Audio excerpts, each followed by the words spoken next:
Buenos días, estudiantes. Damos continuidad a la unidad 4 de virología. Esta vez estudiaremos a los virus ARN. En este video encontrarán algunas descripciones acerca del virus de la influenza y posteriormente podrán entrar a otro video acerca de coronavirus, rotavirus y retrovirus.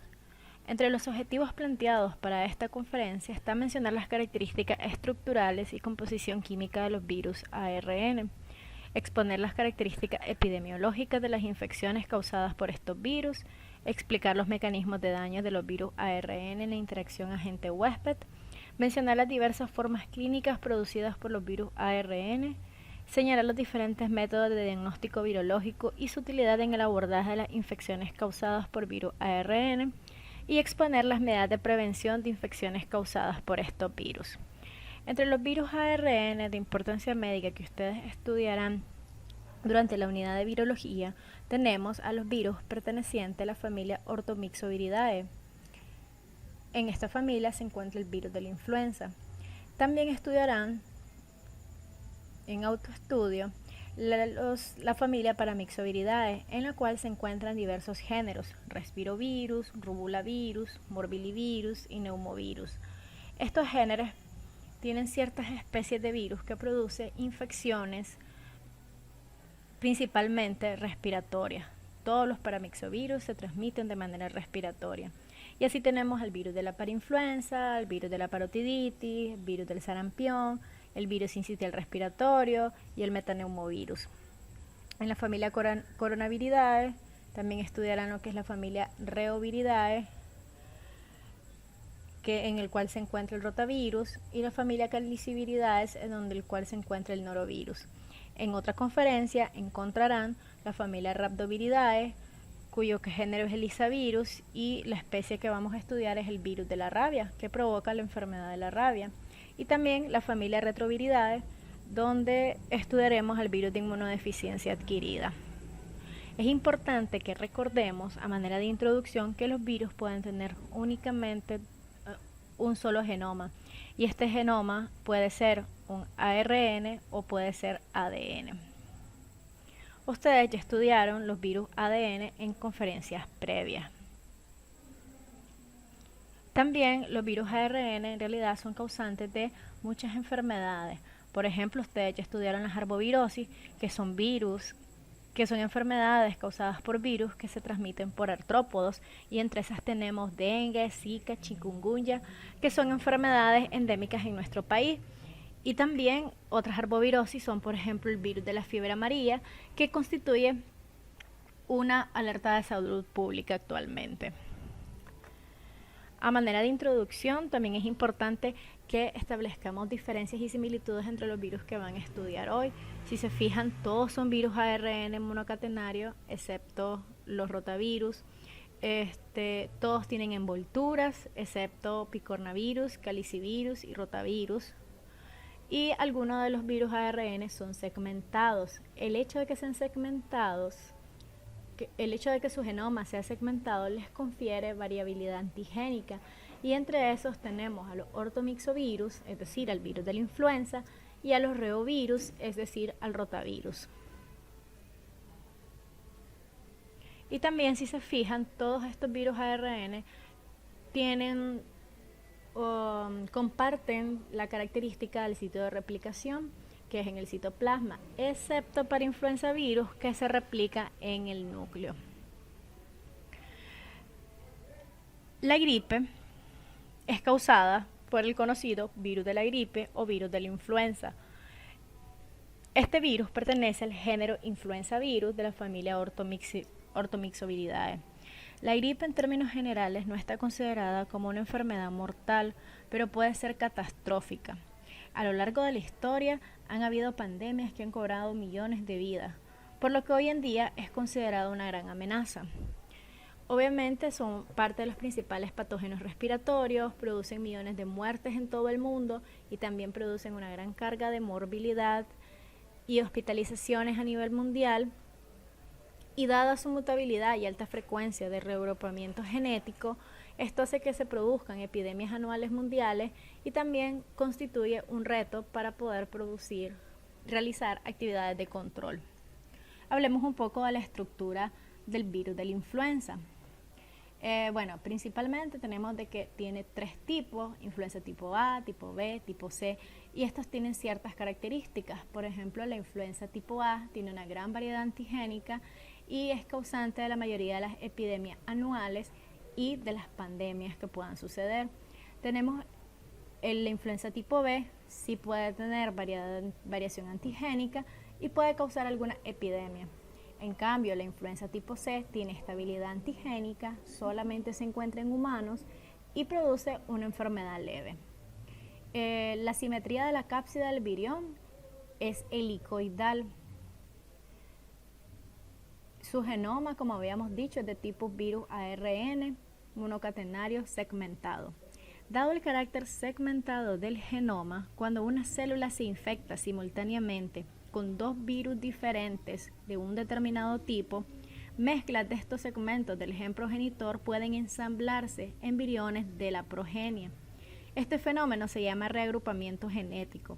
Puede producir cambios súbitos en los antígenos de la superficie viral, y dicha propiedad explica características de la influenza que plantea dificultades para el desarrollo de vacunas y además obviamente confiere la necesidad de vacunación anual. Hagan en cuenta, como ven aquí en la imagen, el hecho de que sea segmentado es que tiene diferentes segmentos o porciones: 1, 2, 3, 4, 5, 6, 7, 8. Entonces, si una sola célula se infecta por 2 virus diferentes del determinado tipo, es decir, 2 virus diferentes de influenza tipo A, pueden mezclar segmentos de un virus con segmentos del otro, y entonces al ensamblarse el virus de la progenie va a ser diferente que el virus que en realidad infectó a ese hospedero. Eso se llama reagrupamiento genético.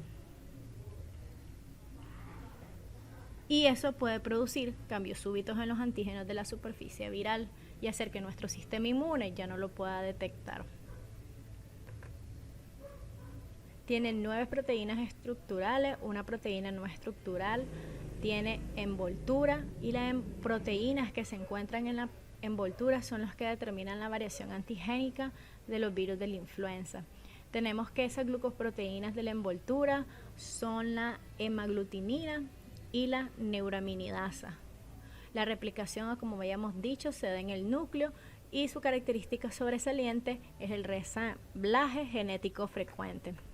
Entonces, acá tenemos las principales proteínas estructurales, las proteínas estructurales y no estructurales del virus de la influenza. Y así tenemos, por ejemplo, PB2, PB1, PA. Estas proteínas en realidad tienen que ver con la transcripción y la replicación del ARN y son componentes de la polimerasa.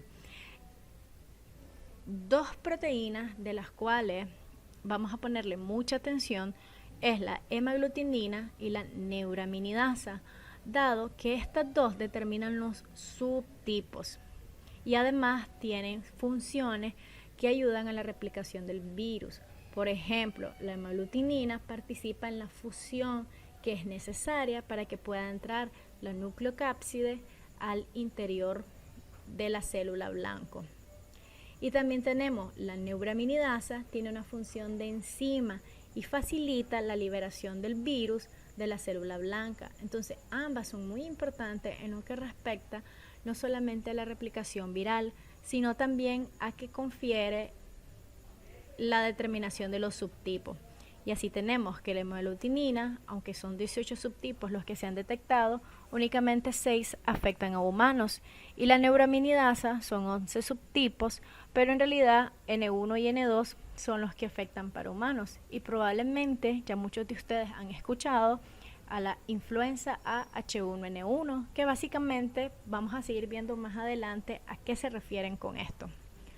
Pero ya ahorita ya ustedes pueden entender que son influenza tipo A y que el H y la N corresponden a la hemaglutinina y a la neuraminidasa, que determinan los subtipos de la influenza tipo A.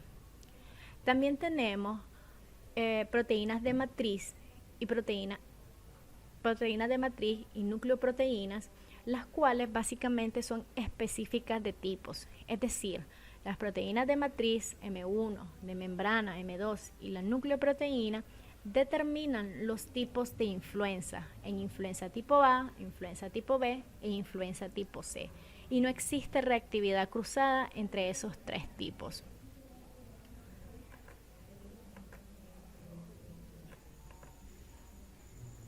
Veamos entonces las principales características y funciones de las glucoproteínas de la envoltura, la hemaglutinina y la neuraminidasa.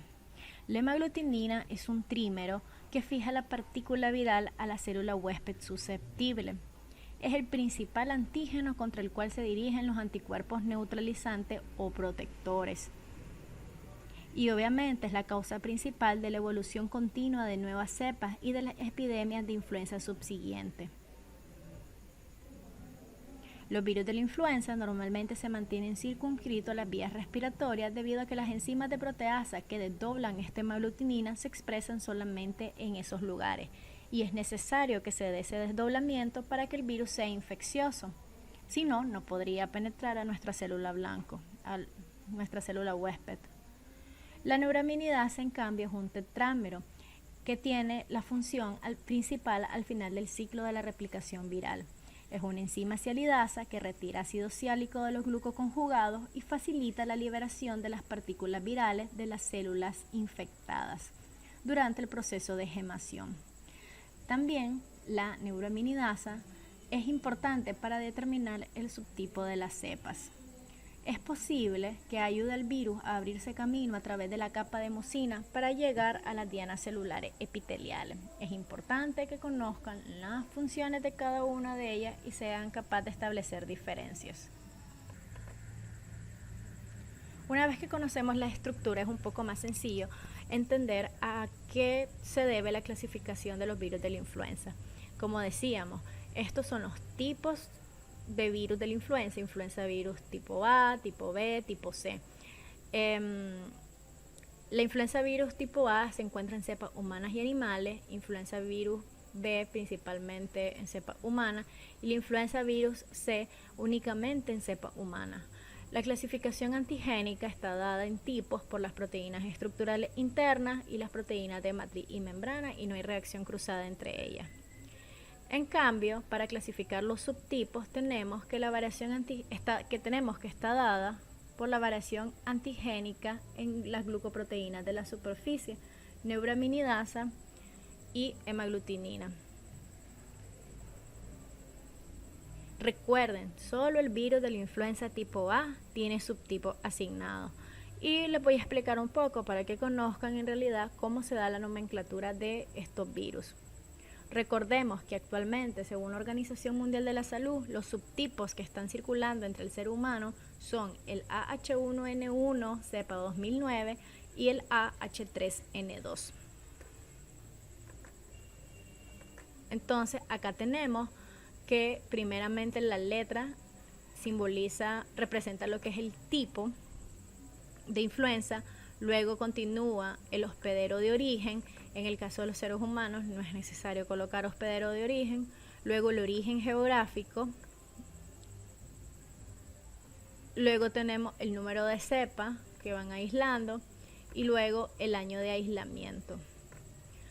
Entre paréntesis se coloca la descripción antigénica de la hemaglutinina y la neuraminidasa. Esto es aplicable únicamente para influenza tipo A. Acá pueden establecer diferencias entre los tres tipos de influenza, que era básicamente lo que venimos hablando desde el inicio de la conferencia. La influenza A tiene gran variabilidad antigénica, tiene reservorios animales y humanos, es el único que presenta variación antigénica mayor y es el responsable de los casos de influenza epidémica y de todas las pandemias. En cambio, la influenza B únicamente tiene reservorio del ser humano, puede producir cambios antigénicos, pero son variación antigénica menor. En algunas veces y en muy raras ocasiones puede causar epidemias, mientras que influenza C, como tiene una estabilidad antigénica, solo produce enfermedad leve en individuos inmunodeprimidos y es muy raro que produzca un síndrome de influenza. Usualmente sus características clínicas son más de resfriado común.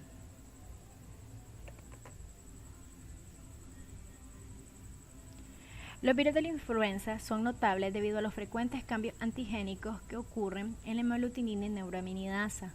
Todo cambio se traduce en un virus diferente.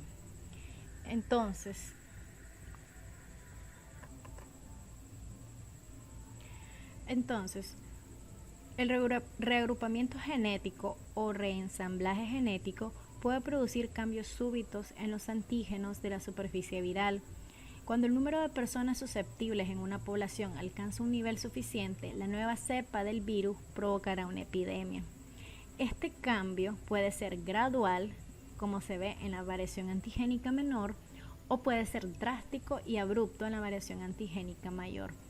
Entonces veamos la variación antigénica menor o deriva antigénica, conocida como drift. Y tenemos la variación antigénica mayor o salto antigénico, conocido como shift. La deriva antigénica menor son cambios pequeños en antigenicidad debido a mutaciones puntuales en los genes hemaglutinina y o neuraminidasa. Los cambios pueden presentarse de manera gradual y son los responsables de las epidemias anuales. Tanto influenza virus tipo A y tipo B experimentan una deriva antigénica menor, lo que da lugar a una nueva cepa de virus. La aparición de estas nuevas cepas requiere la actualización frecuente de las cepas del virus de la vacuna contra la influenza, porque los anticuerpos a una infección previa de influenza pueden no producir una protección total contra la nueva cepa que se produjo debido a la deriva antigénica.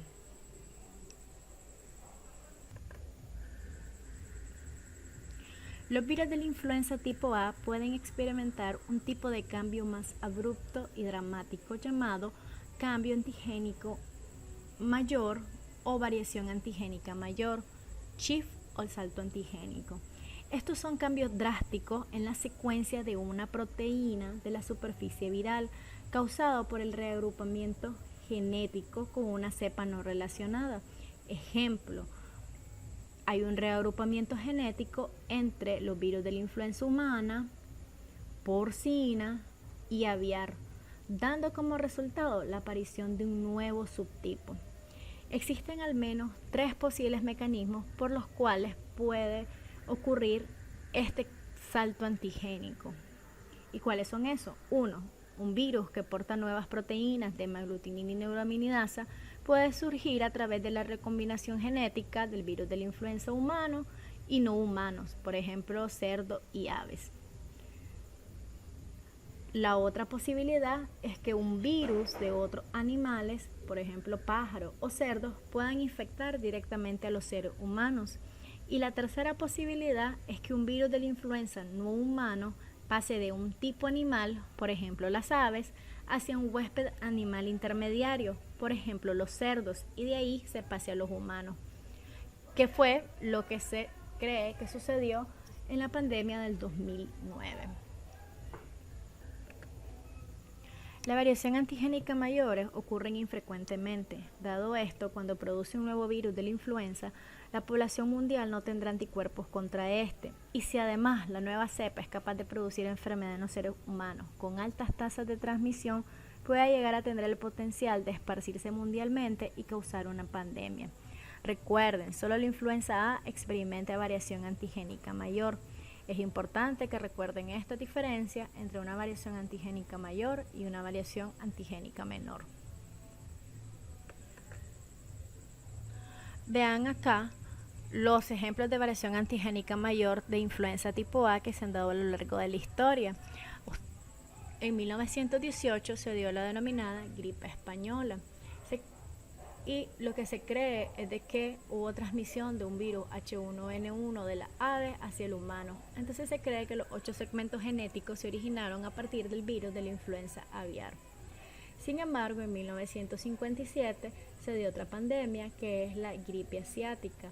Y en este caso se cree que lo que hubo fue un reordenamiento, de un virus aviar H2N2 con un virus humano con el virus humano H1N1 de 1918.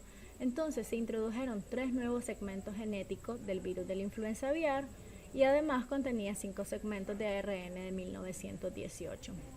En 1968 hubo otra pandemia en Hong Kong y en este caso se cree que hubo un reordenamiento del virus de la influenza aviar H3 con el influenza virus H2N2 de 1957. Entonces, lo que se pretende es que lo que se ha estudiado es que 2 nuevos segmentos genéticos del virus de la influenza aviar se introdujeron y tomando en cuenta el reordenamiento genético de los segmentos. Luego, en el 2009, hubo igual otra pandemia, en este caso inicialmente se llamó gripe porcina, por el hecho de que se transmitió de los cerdos a los seres humanos, y luego pues el nombre oficial es influenza humana de origen porcino. En este momento lo que sucedió fue que hubo reordenamiento genético cuádruple por 2 cepas de los cerdos con la de los humanos y lo de las aves. Y actualmente esta es la cepa de influenza que está circulando, el H1N1 PDM09, porque es la mutación que es la variación antigénica mayor que sucedió en el 2009.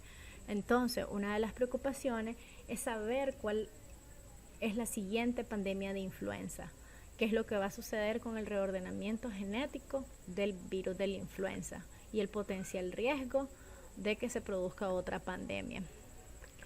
La replicación de todos los virus ARN es similar, solo hay que saber las características específicas de cada uno. Por ejemplo, el receptor para el virus de la influenza es el receptor ácido siálico que interactúa con la hemaglutinina del virus de la influenza, y este virus se transcribe a nivel del núcleo y se libera por gemación a las 8 a 10 horas de haber sido infectada la célula. Siguiendo cada uno de los pasos de la patogenia viral que ustedes ya conocen, tenemos pues que la transmisión es por gota respiratoria, así que su puerta de entrada es a través de vía respiratoria. También se puede transmitir a través de fómite, es decir, el contacto con superficies o manos contaminadas por el virus. Básicamente ellos evitan el reflejo toxígeno, que es parte de la respuesta inmune innata, y logran infectar las células del epitelio respiratorio. A ese nivel ellos se replican y se diseminan entre el epitelio respiratorio, tanto las células ciliadas como las células caliciformes. La neuraminidasa elimina el ácido ciálico de la mucosa y se cree que esto ayuda a la invasividad, porque reduce la viscosidad de la película mucosa en el sistema respiratorio, dejando al descubierto además los receptores de la superficie celular y favoreciendo la propagación del fluido que contiene virus a las porciones inferiores del sistema respiratorio. En poco tiempo, muchas células del sistema respiratorio se infectan y tarde o temprano mueren, porque recuerden que los virus salen por gemación, pero van a ir dañando la envoltura hasta estar saliendo por gemación, y además la célula usa toda su maquinaria para producir proteínas virales y deja de hacer su función normal. Entonces va a haber destrucción celular, descamación de la mucosa superficial, y todo eso va a llevar a una producción a una invasión de mononucleares y a una respuesta inflamatoria que nos va a producir los síntomas locales, caracterizados por rinorrea, tos, estornudos.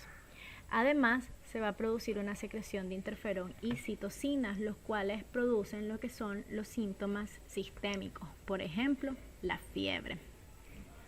Hay que tomar en cuenta que influenza además aumenta la susceptibilidad a infecciones sobreagregadas bacterianas, como por ejemplo las causadas por Streptococcus pneumoniae, a Staphylococcus aureus y a Haemophilus influenzae.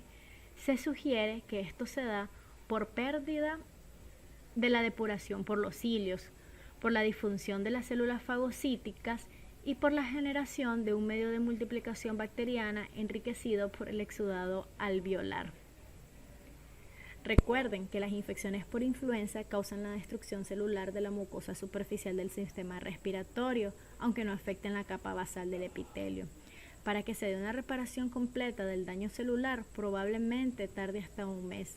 Entonces, el daño viral al epitelio del sistema respiratorio va a disminuir su resistencia contra los patógenos bacterianos secundarios, aumentando así también la susceptibilidad a las infecciones. Recuerden que el periodo de incubación es el periodo que va desde el momento que yo me infecto hasta que presento los primeros síntomas, y esto puede durar de 1 a 4 días. Sin embargo, el virus se está eliminando de mi vía respiratoria desde el día anterior a que inicie los síntomas, alcanzando su punto máximo en las 24 horas siguientes y permaneciendo elevada por 1 a 2 días. ¿Eso qué significa? Que aunque yo inicie hoy los síntomas de influenza, yo estoy eliminando el virus desde el día anterior y por lo menos por 48 horas posteriores, teniendo la capacidad de infectar a otros seres humanos, sobre todo si yo no aplico las medidas de prevención más importantes como el lavado de manos y cubrirme con la parte interna del codo a la hora de toser y estornudar. Hablemos un poco de qué es lo que sucede en las coinfecciones del virus y con enfermedades bacterianas. Recordemos que hay varios factores de virulencia que son expresados por el virus de la influenza, que pueden interactuar directamente con el pulmón o con la respuesta inmune del huésped. Tenemos por un lado la hemaglutinina. Recuerden que la hemaglutinina media la adhesión al unirse al ácido ciálico terminal en las proteínas de la superficie celular e inicia la endocitosis para poder infectar nuestras células y replicarse y replicar el virus. Existe una variedad de proteínas extracelulares que usualmente pueden unirse a la hemaglutinina y pueden neutralizarla o ayudar a eliminar el virus y evitar que llegue a la vía respiratoria inferior.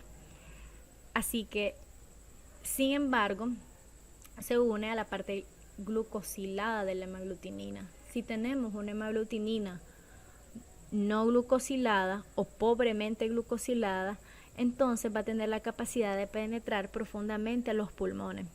Además, recordemos que está la actividad de la neuroaminidasa, que tiene una actividad cialidasa, es decir, que escinde los ácidos ciálicos de la superficie de las células epiteliales y de las mucinas que intentan unirse y eliminar los viriones, lo cual facilita el acceso bacteriano. Entonces, por un lado, tenemos una hemaglutinina poco glucosilada que logra evitar ser eliminada y que está facilitando la adhesión a la célula. Y por otro lado tenemos a la neuroaminidasa que está escindiendo el ácido ciálico para que no neutralice la hemaglutinina y no se elimine el virus. Luego, además de eso, tenemos que el influenza virus tiene proteínas no estructurales y una de ellas, la PB1, lo que hace más bien es promover la respuesta inflamatoria y causar toxicidad. Y tenemos el NS1 que modula la respuesta innata al inhibir señalizaciones de interferón. Todo esto va a afectar la respuesta inmune del hospedero. Si se fijan, estos virus median varios cambios en las propiedades físicas de los pulmones, comprometiendo la respuesta inmune innata a varios niveles. Por un lado, el daño epitelial. Por otro lado, la mayor disponibilidad de receptores va a permitir que las bacterias y otros se adhieran y crezcan. Además, se da una respuesta inflamatoria excesiva con producción de citocinas que también va a producir daño al pulmón. Y los macrófagos alveolares se depletan, es decir, se agotan, y básicamente ellos son los que realizan la fagocitosis de bacterias. Entonces, si yo tengo una depresión de macrófagos alveolares, va a haber un escape de la respuesta inmune innata. Tomemos en cuenta que una respuesta inflamatoria disfuncional y paradójicamente sobreexuberante que se caracteriza por neutrófilo y la afluencia y tormenta de citocina van a fomentar la lesión pulmonar aguda que inició el virus. y esto va a mantenerse como una manera de susceptibilidad a las infecciones bacterianas. Y además, las bacterias que logran pasar por ese tejido que es daño epitelial, logran vencer esa primera barrera de respuesta inmune innata que ofrecen los macrófagos a través de la fagocitosis, ellas también tienen factores de virulencia específicas que toman ventaja de esos cambios que suceden en el huésped y logran reproducirse sin control y causar enfermedades sobreagregadas como la neumonía. Entonces, por ejemplo, podemos ver cómo algunas citotoxinas bacterianas hacen sinergia con la citotoxina del virus para seguir provocando más daño epitelial e inflamación.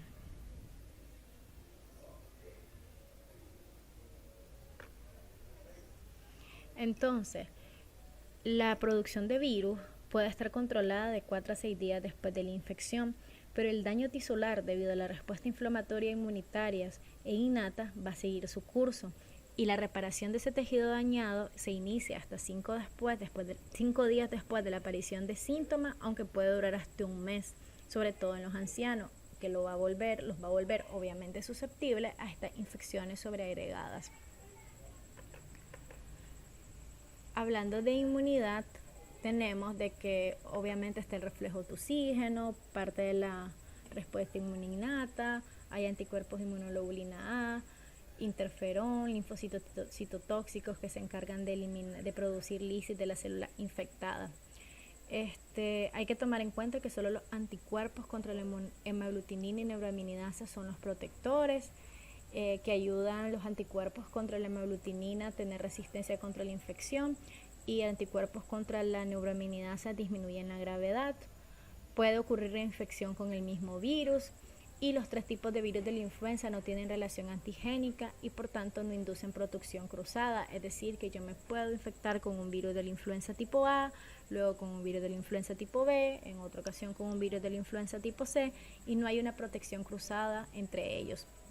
Hay algo que se llama pecado antigénico original y esto básicamente tiene que ver con el hecho de que aunque yo me infecte con un subtipo diferente de la influenza de tipo A, hay posibilidades de que algunos de mis anticuerpos puedan reconocerlo y eliminarlo de una manera más eficiente, de tal forma que no produzca síntomas graves. Entonces, cuando un tipo de virus experimenta una deriva antigénica o variación antigénica menor, una persona con anticuerpo preexistente a la cepa original puede sufrir solo infección leve con la nueva cepa.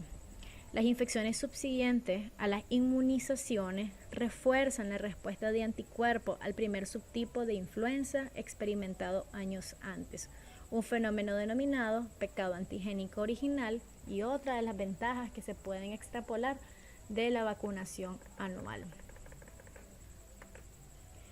En lo que respecta a la epidemiología, pues es una enfermedad de distribución mundial. Ustedes pueden leer otros datos que están acá en la diapositiva. Y es importante que tomen en cuenta que la influenza o la gripe conlleva a enfermedad, hospitalización y muerte. Además de que presenta epidemias estacionales anuales y que siempre está el riesgo de que se desarrolle una pandemia. Se elevan los casos en las temporadas frías del hemisferio norte y sur y pueden haber casos durante todas las estaciones en las zonas tropicales como la nuestra. Se calcula que produce de 3 a 5 millones de casos de enfermedad grave anuales y aproximadamente hasta 650.000 fallecimientos anuales en todo el mundo, además de que implican altos gastos económicos. Recordemos que la transmisión es por vía respiratoria, es decir, cuando una persona tose o estornuda, libera una gran cantidad de virus, los cuales se pueden depositar sobre la superficie o pueden infectar directamente a otras personas. Es decir, se transmite por vía respiratoria o aérea.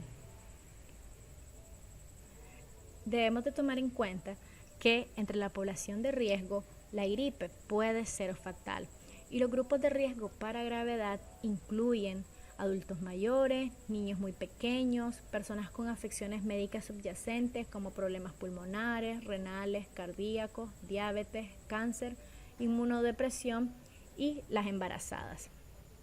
Así que todos estos grupos poblacionales son poblaciones primordiales para la vacunación anual contra la influenza. En abril del 2009 surgió en México un nuevo grupo viral. Era un subtipo influenza H1N1, el mismo que produjo la gripe española 90 años antes, pero tuvo una variación antigénica mayor. Probablemente pasó del cerdo a las personas para propagarse posteriormente entre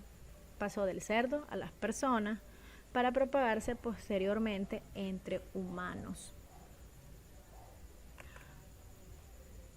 Los virus de la gripe evolucionan y mutan constantemente, así que es difícil saber cuándo y dónde surgirá un nuevo virus que producirá una pandemia viral similar a la del 2009.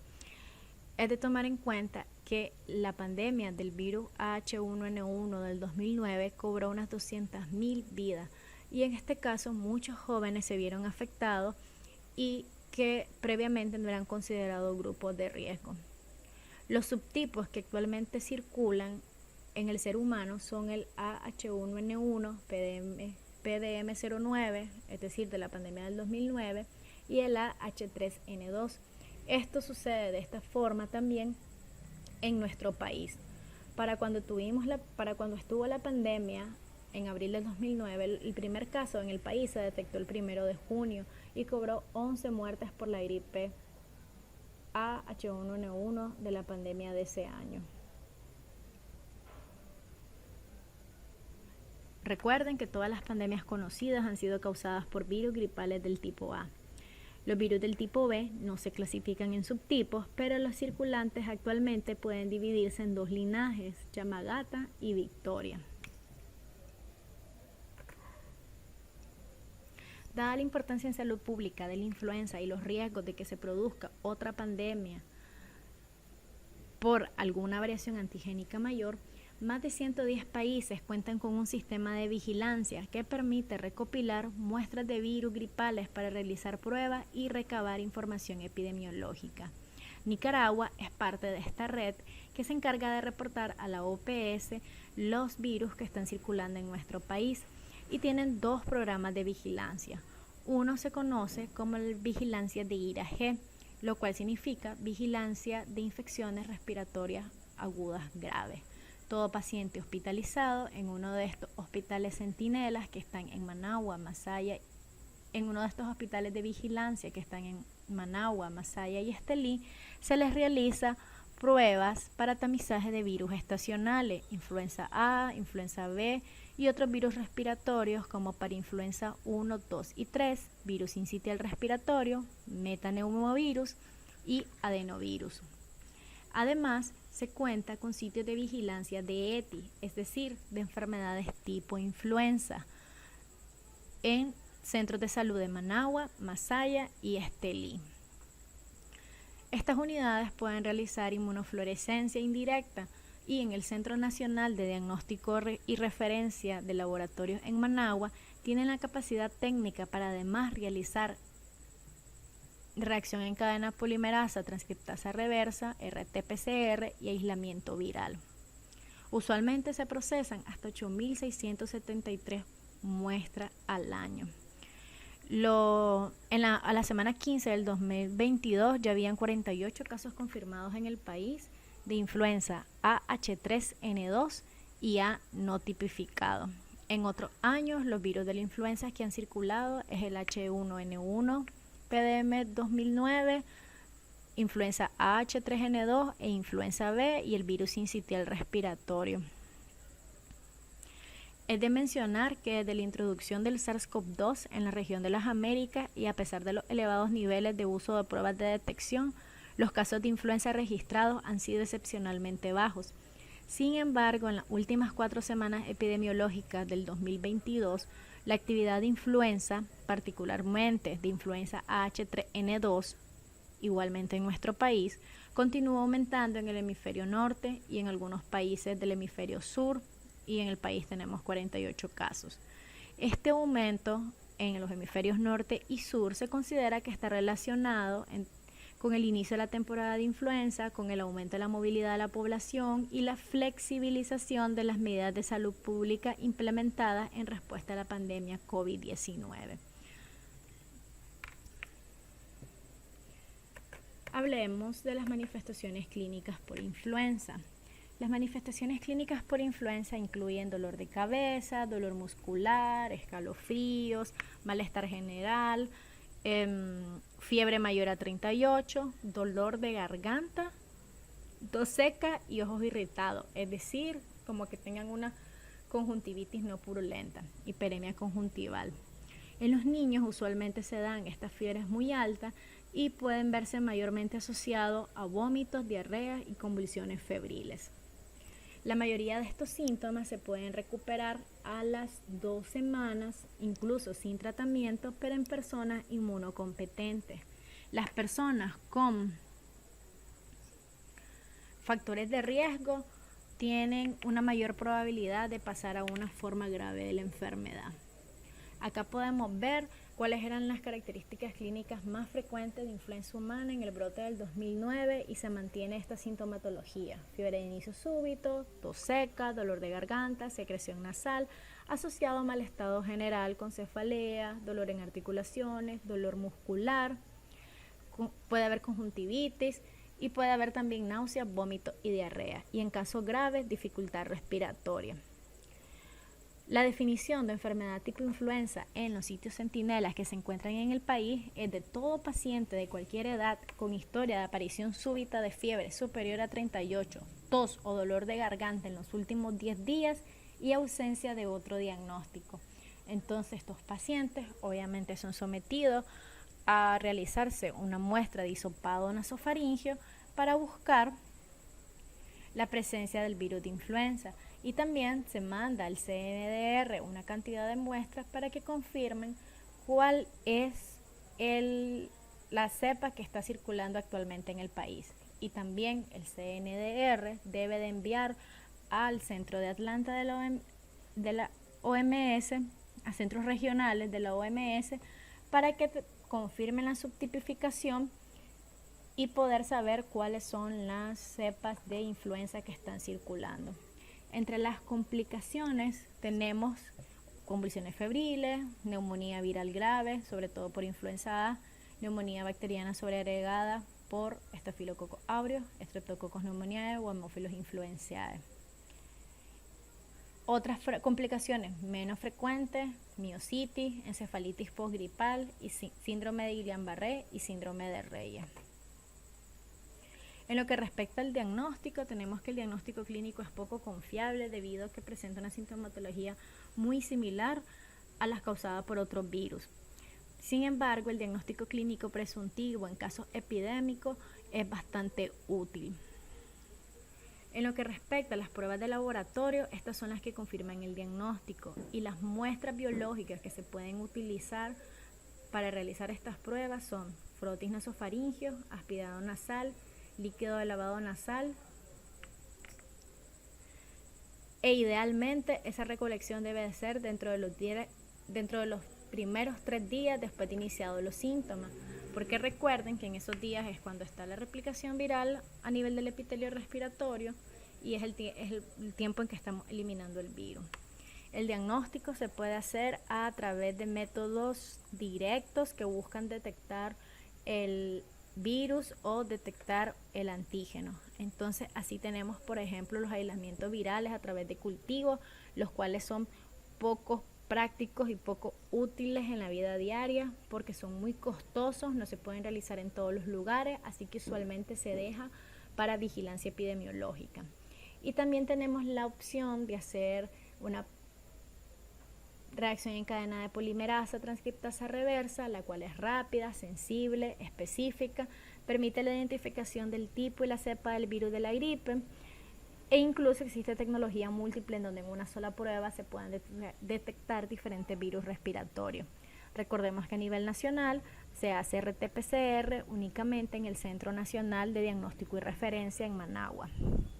Otra manera de detectar antígenos virales es a través de inmunofluorescencia indirecta o enzimo inmunoanálisis. Y básicamente lo que busca es marcar con fluorescencia los antígenos virales que estén en las células exfoliadas de los aspirados nasales o de los hisopados nasofaringeos realizados. El resultado es rápido y están disponibles comercialmente con sensibilidad y especificidad. Como les mencionaba, en los hospitales de vigilancia de IRAG realizan este tipo de pruebas. Y luego tenemos los métodos indirectos, que lo que nos hace son medir anticuerpos contra el virus. Por ejemplo, están las pruebas serológicas como de ELISA e inhibición de hemaglutinación, y se utiliza lo que es los sueros pareados, el aumento del título 4 veces o más en una segunda prueba. La única utilidad que tienen estas pruebas serológicas es para hacer seroepidemiología.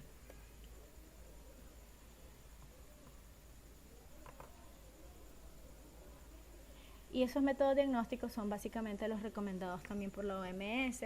Hacen el hisopado nasal o nasofaringeo, en todo caso sospechoso, que es con un hisopo a nivel de las narinas, se rota de manera circular y se extrae, y luego se hace a nivel de faringe, evitando tocar lengua o úvula, sino en el fondo de la faringe.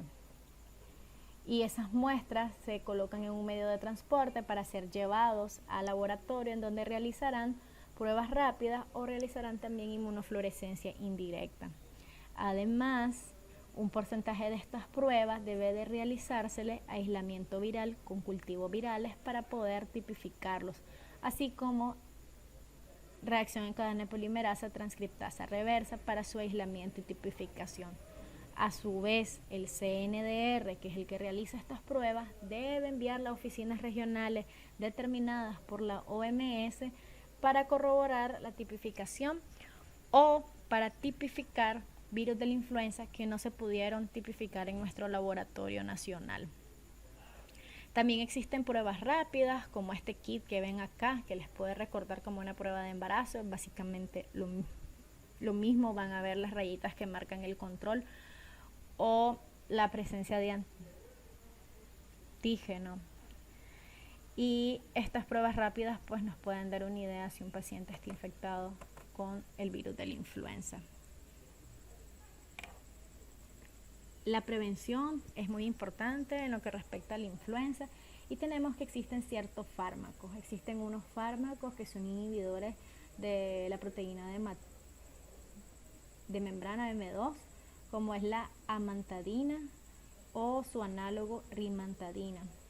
Estos se utilizan únicamente para influenza A, pero el inconveniente que tienen es que hay muchos casos de virus circulantes que son resistentes.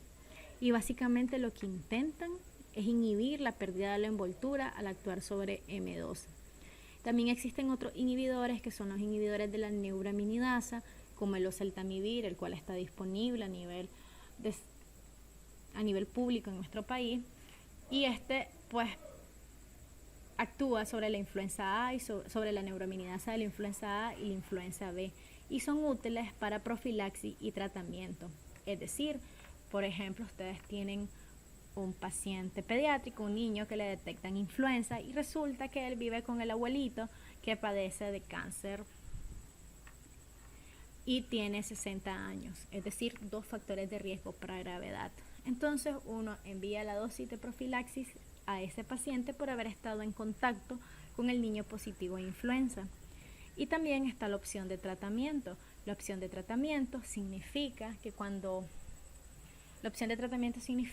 por ejemplo, que llegue una señora de 60 años, diabética, con fiebre, tos seca, dolor de garganta, conjuntivitis no purulenta, no encuentran otro diagnóstico y además es temporada en la que está circulando el virus de la influenza, y ustedes inician el tratamiento en las primeras 72 horas de haber iniciado los síntomas para disminuir el riesgo de hospitalización y de muerte. Sin embargo, la vacunación sigue siendo, a pesar de la existencia de los oseltamivir o de otros tratamientos contra la influenza, la vacuna es la que sigue siendo la intervención más eficaz para reducir morbilidad y mortalidad por la gripe. Entonces se recomienda la vacunación anual contra la influenza en todos los niños de 6 meses, de 6 meses a 18 años, y en los grupos con alto riesgo, con comorbilidades, y en el personal sanitario. Recuerden que las vacunas se vuelven obsoletas continuamente a medida que surgen nuevas variantes antigénicas de los virus de la influenza.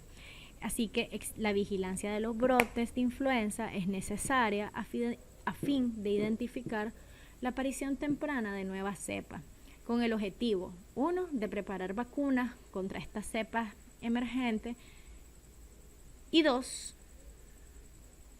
detectar rápidamente la aparición y propagación de nuevas cepas.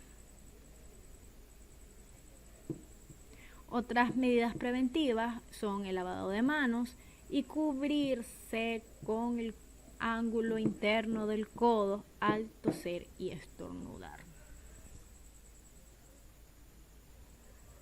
Acá terminamos con algunos de los datos acerca de el virus de la influenza.